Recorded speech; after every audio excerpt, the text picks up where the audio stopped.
கர்த்தர் மோசேயை நோக்கி, அவள் தகப்பன் அவள் முகத்திலே காரி துப்பினது உண்டானால் அவள் 7 நாள் வெட்கப்பட வேண்டாமோ? அதுபோலவே அவள் 7 நாள் பாளையத்துக்கு புறம்பே விலக்கப்பட்டிருந்து பின்பு சேர்த்துக் கொள்ளப்பட கடவுள் என்றார். இங்கே மிரியாம் வெட்கப்படுத்தப்பட்ட ஒரு சூழ்நிலையை நாம் பார்க்கிறோம். மிரியாம் என்பது ஒரு சாதாரண நபர் அல்ல. அவளை வேதம் சொல்லுகிறது, அவள் ஒரு தீர்க்கதரிசி. அவள் ஒரு மோசேயினுடைய சகோதரி, கூட பிறந்த சகோதரி. மிரியாமை குறித்து நாம் சாதாரணமாக கணக்கிட்டு பேச முடியாது. சின்ன வயசுல இருந்தே அவளுக்கு ஒரு நல்ல ஒரு அபிப்பிராயம், ஒரு தெய்வீக சிந்தை இருந்தது. அந்த பிள்ளைய நாணல் பெட்டியில வச்சு தாயை தண்ணியில விட்டுட்டா, ஒரு நம்பிக்கையோட விட்டாச்சு. அதுக்கு பிறகு அவளால அந்த தண்ணியில நிக்க முடியாது, அந்த குளத்து கரையில நிக்க முடியாது, நதியில நிக்க முடியாது. நாணல் பெட்டியில வச்சதோடு அந்த தாய் என்ன நடக்குமோங்கிற ஒரு பரிதபிப்போடு வீட்டுக்கு போய் உட்கார்ந்துட்டா. ஒரு கேள்வி, இந்த பிள்ளை பிழைக்குமா, இந்த பிள்ளை தப்பிடுமா, தண்ணியில முங்கிருமா, இல்ல கண்டுபிடிக்கிறவங்க கொன்றுவாங்களா, என்ன நடக்கணும்? ஆனா என்ன அவளால ஒண்ணுமே பண்ண முடியல. அதுக்கு பிறகு அவளுக்கு டைம் முடிஞ்சிருச்சு. ஆனா இந்த மிரியாம் தான் அங்கேயே நின்றுட்டு இருந்தா, அங்கேயே மணிக்கணக்கா நிக்கிறா. எப்படியாயின்னு இந்த பிள்ளை அந்த நாணல் பெட்டி ஏதாவது சேதமாயிடக்கூடாது, பிள்ளைக்கு எதுவும் வந்துடக்கூடாது, எந்த பாதிப்பும் வந்துடக்கூடாது, அப்படி யாராவது எடுத்தா கூட என்ன சம்பவிக்கும், இதை பாக்குறதுக்காக அந்த மோசையை பாதுகாக்கிற அந்த விஷயத்துல ரொம்ப கவனமாக இருந்தாள். சின்ன பிராயத்துல இவ்வளவு பெரிய உத்தரவாதம் எடுத்து ஒரு செய்தான்னா அவதான். அந்த அளவு மோசையின் மேல ஒரு கரிசனையும், அந்த பிள்ளையை அழகாக வளர்க்கிறதுக்கு ஒரு ஆணித்தரமான ஒரு முக்கியமான காரணமும் இந்த மிரியாம் தான். பிற்காலத்தில் அவள் ஒரு தீர்க்கதரிசியாக மாற்றப்பட்டாள் என்று வேதம் சொல்லுகிறது. செங்கடலை கடந்த போது ஒரு பாட்டு பாடி தம்புர் அடிச்சு ஒரு பெரிய டான்ஸே ஆடிட்டா. கர்த்தர் அவ்வளவு மகிமையாய் வெற்றி சிறந்தார்னு சொல்லி, அவ்வளவு அருமையான சகோதரி.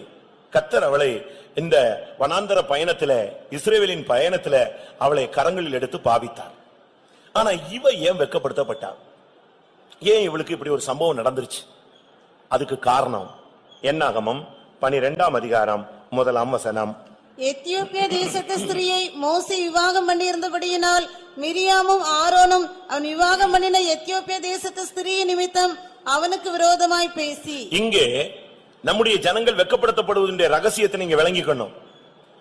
ஏன் வெட்கப்பட்டுட்டேன், எனக்கு கேவலமா இருக்கு, என்னால யார் மூஞ்சிலையும் முடிக்க முடியாது, கோயிலுக்கு வர முடியாது, நான் அதை பண்ண முடியாது இதை பண்ண முடியாதுன்னு சொல்லிட்டு உடனே தேவனை விட்டு ஓடுறதுக்கு நீ ட்ரை பண்ணக்கூடாது. ஏன் இது சம்பவிச்சதுன்னு தேவ சமூகத்துல நிதானிக்க முடியாத கர்த்தர் உன்னை கொண்டு வந்திருக்கிறார். தலை கவிழ்ந்து வாழ்க்கையில நிபுற முடியாமல் தடுமாறி கொண்டிருக்கிற தேவனுடைய ஜனத்துக்கு தேவன் சொல்ற வார்த்தை, ஏன் நீ தலை கவிழ்ந்தாய்? உனக்கு இப்படிப்பட்ட அருமையான வாக்குத்தத்தங்கள் உனக்கு இருக்க, ஏன் அந்த வாக்குத்தத்தங்கள் உனக்கு பலிக்கவில்லை? ஏன் புறஜாதிகள் மத்தியில நீங்க வெட்கப்படுத்தப்படுறீங்கிறதுக்கு ஒரு முதல் காரணம், இதே மோசேக்கு விரோதமாக மிரியாம் பேச தொடங்கினாள். அதுதான் தவறு. 40 வருடங்களுக்கு முன்பாக மோசே ஒரு வைராக்கியத்தின் நிமித்தமாக ஒரு எகிப்தியனை கொல்லுகிறான். அன்றோடு அவன் அரண்மனை விட்டு ஓடிடுறான். ஓடி போன இடத்துல அவனுக்கு ஒரு மீதியானுடைய தேசத்துல அவனுக்கு ஒரு ஆசாரியனுடைய வீட்டுல அடைக்கலம் கிடைக்கிறது. அந்த சூழ்நிலையில அவன் அந்த சூழ்நிலையில சிக்கி அங்கேயே வாழ்க்கையை அமைத்துக் கொண்டு அங்கேயே இருந்து விடுகிறான். பின்பு 40 வருஷம் கழித்து கர்த்தர் அவனை அழைத்துக் கொண்டு வருகிறார். ஒரு பெரிய விடுதலை பயணத்துக்கு தலைவனாக கர்த்தர் அவனை அபிஷேகிக்கிறார். எகிப்திலிருந்து அற்புதங்களை செய்து கர்த்தர் ஜனங்களை கொண்டு வருகிறார். இப்பொழுது வனாந்தர பயணம் போய்கொண்டிருக்கிறார். இவ்வளவு தூரம் வந்த பின்பு திடீர்னு ஒரு நாள் மிரியாம் ஆரோனை கூப்பிட்டு, விஷயம் தெரியுமா, என்னதான் மோசே பெரிய ஆளாக இருந்தாலும் அவன் செஞ்சது தப்பு, அவன் மீதியான் தேசத்தை அந்த எத்தியோப்பிய ஸ்திரிய விவாகம் பண்ணது தப்பு, இதெல்லாம் பண்ணிக்கிட்டு அவன் என்ன தலைவன்? இதுதான் அங்க நடந்த ஒரு சம்பவம். நான் சொல்லுகிறேன், ஆண்டவருடைய வசனத்தின்படி சொல்லுகிறேன், பிரியமானவர்களே, தேவன் மன்னிச்சத நீ பேசவே கூடாது. ஒரு மனிதனுடைய வாழ்க்கையில தேவன் ஒரு காரியத்தை மன்னிச்சுட்டாருன்னா, அவருக்கு தெரியாதா எத்தியோப்பிய ஸ்திரியை கல்யாணம் கட்டியிருக்கான்னு தெரியாதா? சிப்போரால கல்யாணம் கட்டினது தெரியாதா? எத்திரோனுடைய மகளை கல்யாணம் கட்டினது தெரியாதா? 40 வருஷம் அங்க ஆடு மேய்ச்சது தெரியாதா? இத்தனை பிள்ளைகள் பிறந்ததுன்னு கர்த்தருக்கு தெரியாதா? இதுக்கு பிறகும் தன்னுடைய அனாதி தீர்மானத்தை மாற்றாமல் அவன் மூலமாகவே தன்னுடைய விடுதலை பயணத்தை ஜனத்துக்கு கொண்டு வந்த தேவனுக்கு அவன் செய்தது தவறு, பிரமாணத்தை மீறினான் என்று தெரியாதா? தெரியும். ஆனாலும் தேவன் அவனை மன்னித்தார்.